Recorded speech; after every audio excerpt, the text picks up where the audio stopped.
জলপরি মাতা বলেছেন জলের উপরে স্থলভাগের পাখিদের বনে নাকি একটা ডালিম গাছ আছে। ওই গাছের ডালিম খেলেই নাকি তোর শরীরের সব দাগ মিশে যাবে। তাহলে চলো মা, আমরা জলের উপরে যাই। এভাবে শরীরে দাগ নিয়ে থাকতে যে আমার একদমই ভালো লাগছে না। এরপর জলপরি তার কন্যাকে নিয়ে জলের উপরে চলে আসে। ওই তো পাখিদের বন দেখা যাচ্ছে, ওই বনে হয়তো ঔষধি ডালিম গাছটা পাওয়া যাবে। চল মা, আমরা পাখি রূপ ধরে ডালিম গাছের খোঁজে বেরিয়ে পড়ি।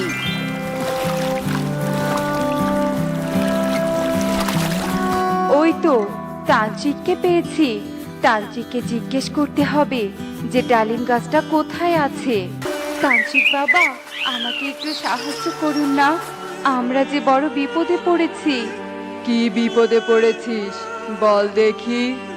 এরপর জলপরি তান্ত্রিককে সব কথা খুলে বলে, আর তখনই সেই পথ দিয়ে ঈগল উড়ে যেতে তাদের সব কথা গাছের আড়াল থেকে শুনতে পায়।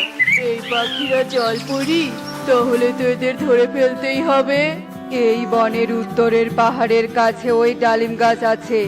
বনের কোনো পাখিদের সাহায্য নিয়ে সেখানে যাস, নয়তো পথ ভুলে অন্যদিকে যাবি। আচ্ছা ঠিক আছে তান্ত্রিক বাবা, আমরা তাহলে আসি। এই যে জলপরি, দাঁড়াও দাঁড়াও দাঁড়াও বলছি।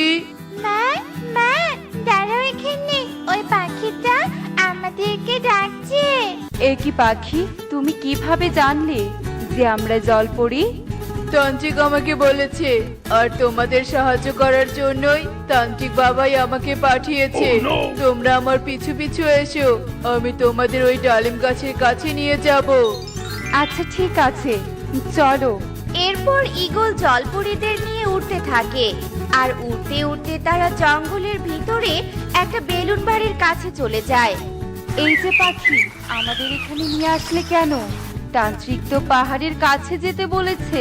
ওই গাছটার মালিক এই বাড়িতে থাকে, তাই তো আগে মালিকের কাছে অনুমতি নিতে হবে, নয়তো ঔষধি ডালিম শরীরে কাজ করবে না। আচ্ছা ঠিক আছে, তুমি তাহলে ভিতরে গিয়ে অনুমতি নিয়ে এসো। কি ব্যাপার ঈগল, আজ কয়টা পাখিকে ধরে এনেছিস? পাখি নয় গো ডাইনি দিদি, জলপরীকে ধরে এনেছি। তারপর ঈগল ডাইনিকে সব কথা খুলে বলে। ভালোই করেছিস, এতদিনে একটা কাজের কাজ করেছিস। দুই জলপরীকে যদি পূর্ণিমার রাতে বলি দেই, তবে যে আমার শক্তি আরো বেড়ে যাবে। ডাইনি দিদি, জলপরীকে বন্দি করে ওর জাদু শক্তিগুলো তুমি কেড়ে নিও, নয়তো যে জাদু শক্তি দিয়ে আমার ক্ষতি করবে। তুই কোনো চিন্তা করিস না, আমি তোর কোনো ক্ষতি হতে দিব না। এরপর ঈগল ডাইনিকে নিয়ে বাইরে চলে আসে, আর ডাইনি তার জাদু শক্তি দিয়ে জলপরীদের বন্দি করে আর তাদের আসল রূপে নিয়ে আসে। হে কি পাখি, তুমি মিথ্যে বলে আমাদের ডাইনির কাছে নিয়ে আসলে। কাজটা তুমি ঠিক করলে না, এর শাস্তি ঠিক একদিন তোমাকে পেতেই হবে। তোদেরকে তো ডাইনি পূর্ণিমার রাতে বলে দিবে, আর তুই বেঁচে না থাকলে কি করে আমাকে শাস্তি দিবি? ডাইনি দিদি, আমার পাওনাটা দিয়ে দাও তো, আমি এখন বাড়িতে চলে যাব। এই নে তোর পাওনা, এবার বাড়িতে গিয়ে আরো দুটো পাখির সন্ধান কর। মা, স্থলভাগের প্রাণীরা তো খুব খারাপ। আগে জানলে আমি কখনো স্থলে আসতাম না। আমার ডাক শরীর নিয়ে জলের নিচে সুখে থাকতাম। তবে কি আমাকে এই ডাইনির হাতে জীবন দিতে হবে? চিন্তা করিস না রে মা, সৃষ্টিকর্তা সহায় থাকলে আমরা ঠিক ডাইনির হাত থেকে রক্ষা পাবো। ও ঈগল দাদা, আমাকে এই বস্তাটা পিঠে তুলে দাও তো। এখন আমার হাতে সময় নেই রে টোনা, তুই অন্য পাখির কাছে তুলে নে। এই স্বর্ণ মুদ্রাগুলো বাড়িতে রেখে আবার এক জায়গায় যেতে হবে। কি স্বর্ণ মুদ্রা? তুমি আবার স্বর্ণ মুদ্রা কোথায় পেলে? এই রে, আমি তো মুখ ফসকে সত্যিটা বলে ফেলেছি, এখন তাহলে কি বলি? কি হলো ঈগল দাদা, কিছু বলছো না কেন? ইয়ে মানে তোকে মজা করে বলেছি স্বর্ণ মুদ্রার কথা। আসলে এই পুটলির ভিতরে কিছু টাকা আছে। আমি এখন যাই রে। এসব বলে ঈগল সেখান থেকে চলে যায় আর টুনি সেখানে চলে আসে। টোনা, বস্তায় আলু তুলেছো? হ্যাঁ টুনি, বেশ কিছুক্ষণ আগেই তুলেছি, কিন্তু বস্তাটা পিঠে উঠিয়ে দেওয়ার মতো কাউকে পাচ্ছি না বলে বসে আছি। ঈগল দাদাকে তো এই পথ দিয়ে যেতে দেখলাম। ঈগল দাদার কাছ থেকেই তো তুলে নিতে পারতে। সে কথা আর বলো না। এরপর টোনা টুনিকে সব কথা খুলে বলে। মনে হচ্ছে ঈগল দাদা কারো বাড়িতে গিয়ে স্বর্ণমুদ্রা চুরি করে এনেছে। তুমি বাজারে যাও আর আমি ঈগলের বাড়ির পিছন থেকে শুনবো যে স্বর্ণমুদ্রার আসল রহস্যটা কি। হ্যাঁ টুনি, সেটাই করো। এমন চোর পাখিকে শাস্তি না দিলে বনের সব পাখির বাড়ি চুরি করবে। এরপর টুনি আলুর বস্তাটা টোনার পিঠে তুলে দেয় আর সেখান থেকে চলে যায়। ও মা, আজ এতগুলো স্বর্ণমুদ্রা ডাইনি দিয়েছে, কিন্তু ঈগল আজ এত বেশি স্বর্ণমুদ্রা দিয়েছে কেন? তুমি কি ডাইনিকে বেশি পাখি দিয়েছো? আরে না ইগলি, আজ তো ডাইনিকে দুটো জলপুরি ধরিয়ে দিয়েছি। এরপর ঈগল ইগলিকে সমস্ত ঘটনা খুলে বলে। আর এদিকে ঈগলের ঘরের পিছনে লুকিয়ে থেকে টুনি তাদের সব কথা শুনে ফেলে। ও, এই ব্যাপার। শয়তান ঈগল, তোকে এবার উচিত শিক্ষা দিয়ে ছাড়বো। তবে আগে জলপরীদের মুক্ত করতে হবে, নয়তো ডাইনি যে জলপরীদের মেরেই ফেলবে। এসব বলে টুনি তাড়াতাড়ি করে তান্ত্রিকের কাছে চলে যায় আর তাকে সব কথা খুলে বলে। শয়তান ঈগল তো খুব খারাপ। আচ্ছা চল তাহলে ওই বেলুন বাড়িতে যাই। দেখো মা, ওই তান্ত্রিক বাবা এখানে এসেছে। তান্ত্রিক বাবা, আপনি মিথ্যে বলে আমাদের সাথে এভাবে অন্যায় করতে পারলেন? তোরা আমাকে ভুল বুঝিস না, আমি তোদের সত্যি বলেছিলাম, কিন্তু শয়তান ঈগল আমার নামে মিথ্যা বলে তোদের এখানে নিয়ে এসেছে, তাই তো তোদের মুক্ত করতে এসেছি। আমার হাত থেকে এদের মুক্ত করা এত সহজ নয়। নিজের জীবন বাঁচাতে চাইলে তাড়াতাড়ি এখান থেকে চলে যা তান্ত্রিক। আমি চলে যেতে এখানে আসিনি, তোকে শেষ করতে এসেছি। এ কথা বলে তান্ত্রিক ডাইনিকে একটা বোতলে বন্দি করে ফেলে। এই, এই শয়তান তান্ত্রিক, তাড়াতাড়ি আমাকে ছেড়ে দে বলছি, ছেড়ে দে। চিৎকার করে কোনো লাভ নেই, তোর সব শক্তি যে শেষ করে ফেলেছি। টুনি, এখন ঈগল একটা পাখি নিয়ে এখানে আসছে, আমাদের সবাইকে এক্ষুনি বেলুন ঘরের ভেতরে লুকিয়ে পড়তে হবে, নয়তো ঈগল পালিয়ে যাবে।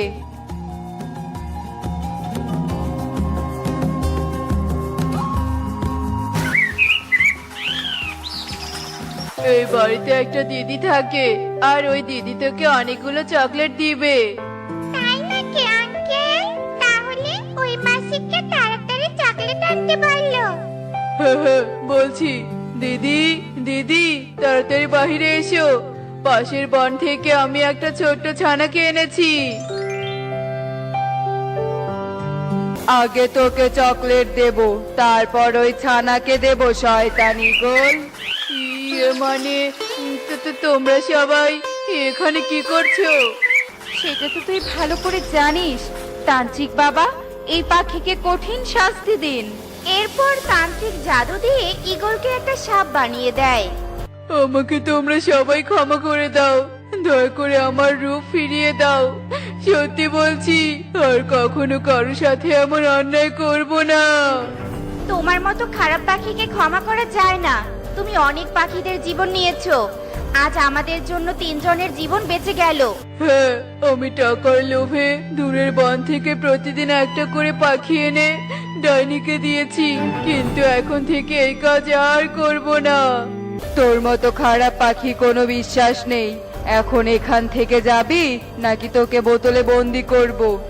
না না, আমি চলে যাচ্ছি। তোমাদের সবাইকে অনেক ধন্যবাদ। তোমরা আমাদের সাহায্য না করলে হয়তো মরেই যেতাম। এবার আরেকটা সাহায্য করলে আমরা খুশি মনে জলে চলে যাব। হ্যাঁ জলপরি, অবশ্যই সাহায্য করব। তোমরা পাখি রূপ ধরে আমার পেছনে এসো। ছোট পাখি, তুমি আমার পিঠে ওঠো। তোমাকে তোমাদের বনে পৌঁছে দিয়ে আসবো। আর একটা কথা মনে রেখো, কোনো অচেনা পাখি কোনো কিছুর লোভ দেখালে তার সাথে কোথাও যাবে না, কেমন? হ্যাঁ মাসি, আর কারোর সাথে এভাবে যাব না।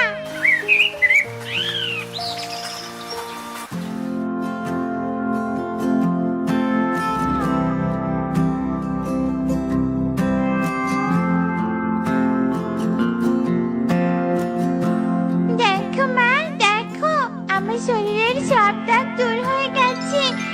চলো মা চলো, এখন আমরা পাখি রূপ ধরে আমাদের রাজ্যে চলে যাই। হ্যাঁ মা, চল।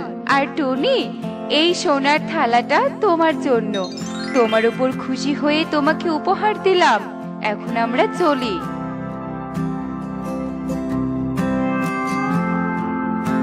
উফ বাবা, আজ শরীরটা বড্ড দুর্বল লাগছে, উঠতেই পারছি না। আজ এই শরীর নিয়ে কিভাবে খাবার খুঁজতে যাব, কিছুই তো বুঝতে পারছি না। টিয়ে, আজ কোন দিকে খাবার খুঁজতে যাব? দিদি, আমার মনে হয় কি আজ বনের উত্তর দিকে খাবার খুঁজতে যাওয়া ভালো হবে, কারণ বনের উত্তর দিকে পাখিরা বেশি যায় না খাবার খুঁজতে। ঠিক বলেছিস, চল তবে উত্তর দিকেই যাই। বিউটি পাড়া টিয়ে খাবার খোঁজার উদ্দেশ্যে টুনির বাড়ির সামন দিয়ে উঠতে থাকে। ঠিক তখনই টিয়ের চোখ যায় টুনির ঘরের দিকে। দিদি, টুনির ঘরের দরজা জানালা সব খোলা, মনে হয় টুনি এখনো খাবার খুঁজতে যায়নি। চলো টুনিকেও আমাদের সাথে নিয়ে যাই। বলছিস যখন, চল টুনির ঘরে যাই। কি ব্যাপার রে টুনি, খাবার খুঁজতে না গিয়ে এভাবে ঘাপটি মেরে ঘরে বসে আছিস কেন? খাবার খুঁজতে যাবি না নাকি রে? দিদি, আমার শরীরটা একদম ভালো লাগছে না, মাথা ঘুরছে, পেট ব্যথা হচ্ছে, কিছু বুঝতে পারছি না। টুনি, তোর শরীর খারাপের লক্ষণ শুনে তো মনে হচ্ছে তোর ডিম দেওয়ার সময় হয়েছে। তোর আজকে খাবার খুঁজতে না যাওয়াই ভালো। বিউটি দিদি ঠিকই বলেছে, তুই বিশ্রাম নে, আমরা চলি। চলো দিদি। কালু, ডিমে তা দিতে দিতে আমার ভীষণ ক্ষুধা লেগেছে। ক্ষুধার জ্বালায় পেটে ইঁদুর দৌড়াচ্ছে। জলদি কিছু খাবার খুঁজে নিয়ে এসে দাও না গো, আমি যে আর ডিমে তা দিতে পারছি না। কণিকা, রোজ রোজ এভাবে খাবার খুঁজতে যেতে আমার আর ভালো লাগে না। এই ডিম থেকে ছানা বের হলে কিন্তু তুমি খাবার খুঁজে এনে আমাকে আর ছানাকে খাওয়াবে, এই বলে দিলাম। আচ্ছা ঠিক আছে কালু, তুমি যা বলবে তাই হবে। এবার তো খাবার নিয়ে এসে দাও। কালু কাক আর কিছু না বলে খাবার খুঁজতে বের হয়। আর এভাবেই বেশ কিছুক্ষণ কেটে যায়। অন্যদিকে টুনি একটা ডিম দেয়। টুনি তার ডিমকে হাতে নিয়ে আদর করতে করতে বলে, আমার ডিম সোনা, মারে তোকে অনেক ভালোবাসি। তোর বাবা নেই তো কি হয়েছে, আমি তোকে মা বাবা দুজনের আদর ভালোবাসা দিয়ে মাতিয়ে রাখবো। টোনা, টোনা, এই দেখো তোমার আর আমার ডিম সোনা। আজ তুমি বেঁচে থাকলে অনেক আনন্দ হতো। আমাদের ডিম সোনাকে নিয়ে আমরা সুখী পরিবার হতে পারতাম। কেন টোনা, কেন কেন তুমি আমাদের একা করে চলে গেলে, কেন? টুনি এভাবে মনের দুঃখে কান্না করতেই থাকে। বেশ কিছুক্ষণ পর নিজেকে সামলে নিয়ে টুনি বলতে থাকে, আরে আমি কাঁদছি কেন? আমার তো আজ আনন্দের দিন। যাই, আমার ডিম সোনাকে নিয়ে বনে সবাইকে দেখিয়ে আসি। টুনি এই বলেই তার ডিম নিয়ে বেরিয়ে পড়ে আর সবাইকে তার ডিম দেখাতে থাকে। এভাবেই বেশ কিছুদিন কেটে যায়।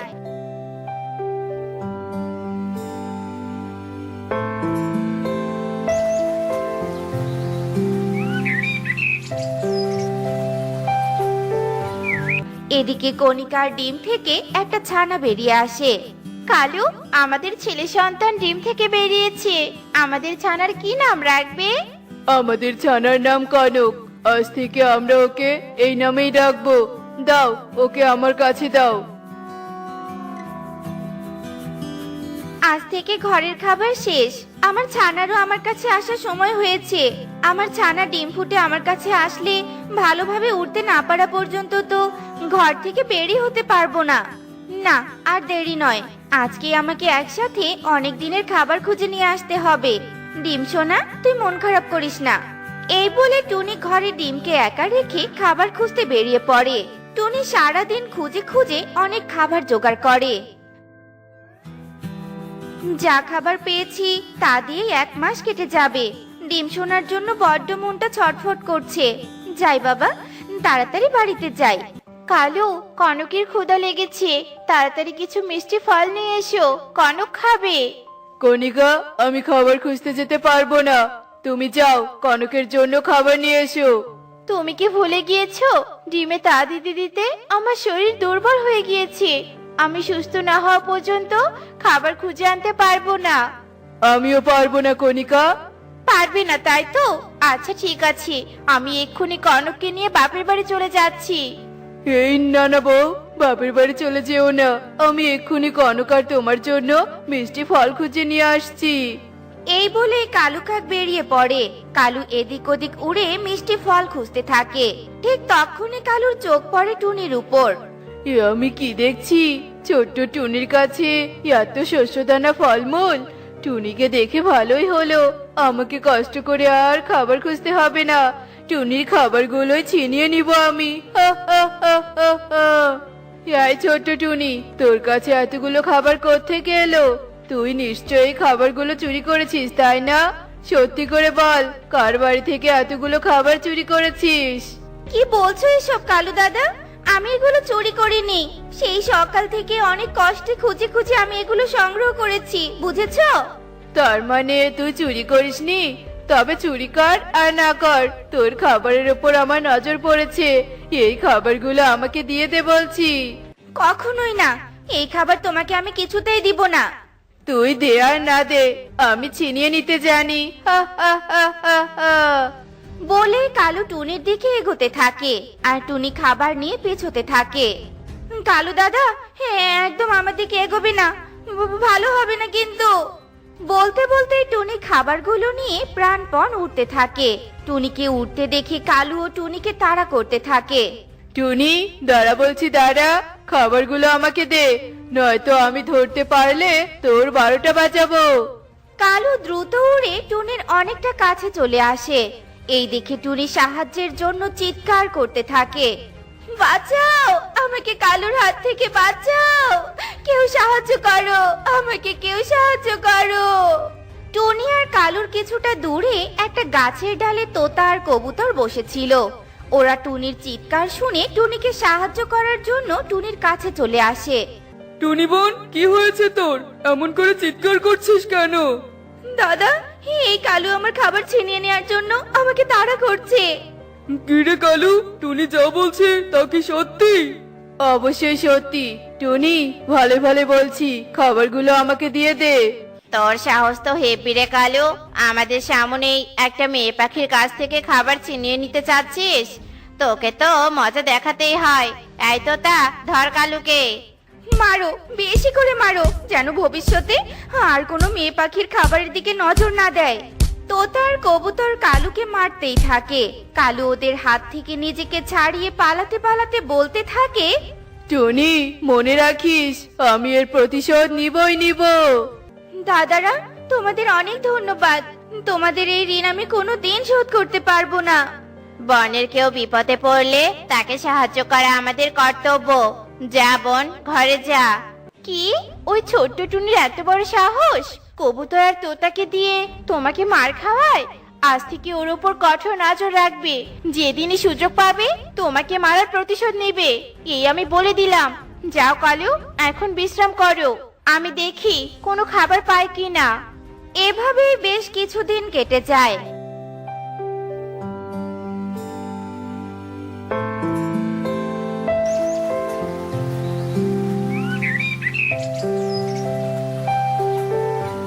টুনির ডিম থেকে একটা ফুটফুটে কন্যা সন্তান বেরিয়ে আসে।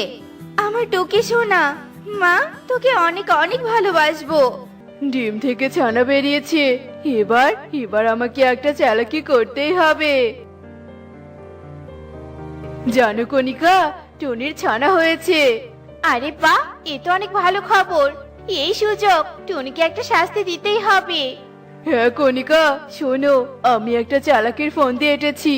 টুনি ওর ছানাকে রেখে যখন খাবার খুঁজতে যাবে, আমি তখনই ঈগলের হাতে ওর ছানাকে তুলে দিব।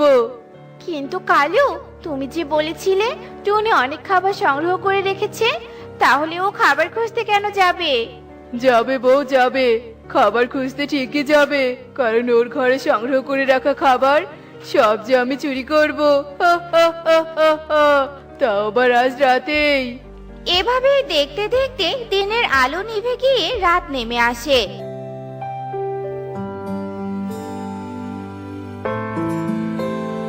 টুনি তার ছানাকে নিয়ে ঘুমিয়ে পড়ে। সেই সুযোগ কাজে লাগিয়ে কালু কাক টুনির ঘরে প্রবেশ করে আর টুনির সংগ্রহ করে রাখা সব খাবার চুরি করে নিজের বাড়িতে নিয়ে যায়। ও মা, কত খাবার! এই খাবার দিয়ে আমাদের বেশ কয়েকদিন কেটে যাবে। আমাদের আর কষ্ট করে কয়েকদিন খাবার খুঁজতে হবে না। কালু, খাবার তো চুরি করে আনলে, এবার কি করবে? এবার আমার চালাকির আসল চালটা চালবো, মানে কালকে ঈগল দাদার কাছে যাব। চলো, আর দেরি নয়, অনেক রাত হয়েছে, ঘুমিয়ে পড়ি।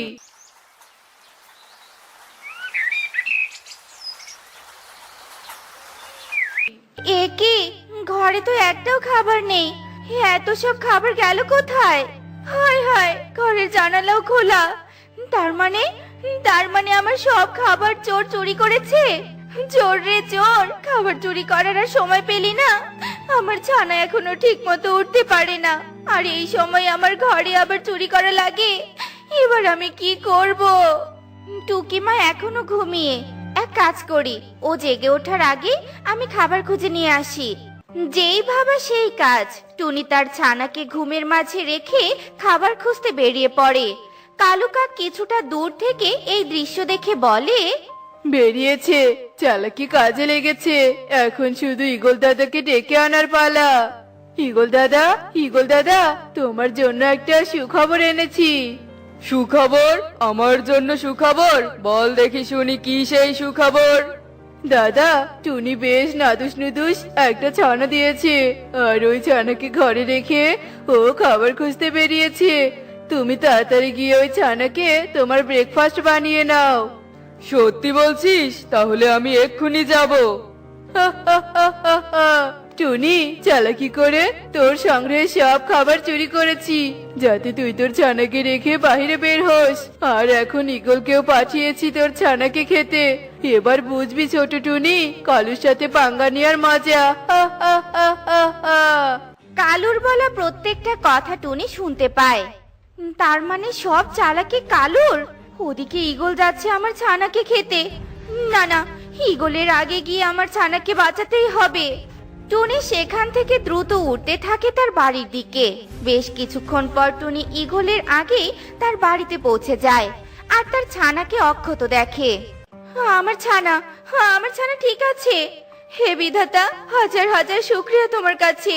কালু, আমাকে তোর চালাকির ফাঁদে ফেলতে চেয়েছিলি তাই না? এবার দেখ তুই কিভাবে নিজেই নিজের চালাকির ফাঁদে ফেসে যাস। টুনি তার মেয়ের মতো একটা পাথরের মূর্তি এনে ঘরের মাঝে রেখে দেয়। কাজ হয়ে গেছে, চল মা, এখান থেকে আমরা পালিয়ে যাই। এই বলে টুনি তার মেয়েকে নিয়ে সেখান থেকে পালিয়ে যায়। কিছুক্ষণ পর ঈগল টুনির ঘরে প্রবেশ করে আর টুনির ছানারূপী পাথরের মূর্তি দেখে খুশি মনে যেই না কামড় দেয়, তখনই তার সব দাঁত ভেঙে যায়। ও মা গো, ও বাবা গো, হে তো ছানা নয়, হে তো পাথরের মূর্তি। শয়তান কালু কাক, তুই আমাকে এভাবে ঠকালি, তোকে আজ আমি ছাড়বো না। ঈগল সেখান থেকে উড়ে কালুর কাছে চলে আসে।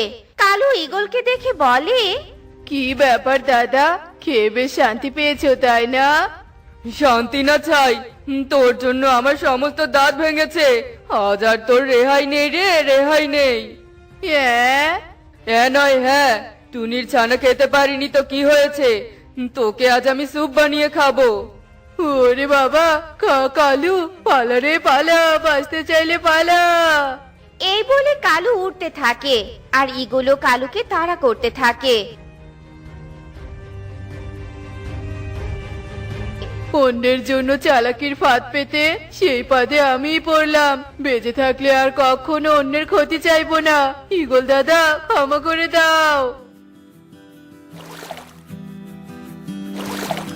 দেখলে তো বন্ধুরা, অন্যের ক্ষতি চাইলে উল্টো নিজেরই ক্ষতি হয়।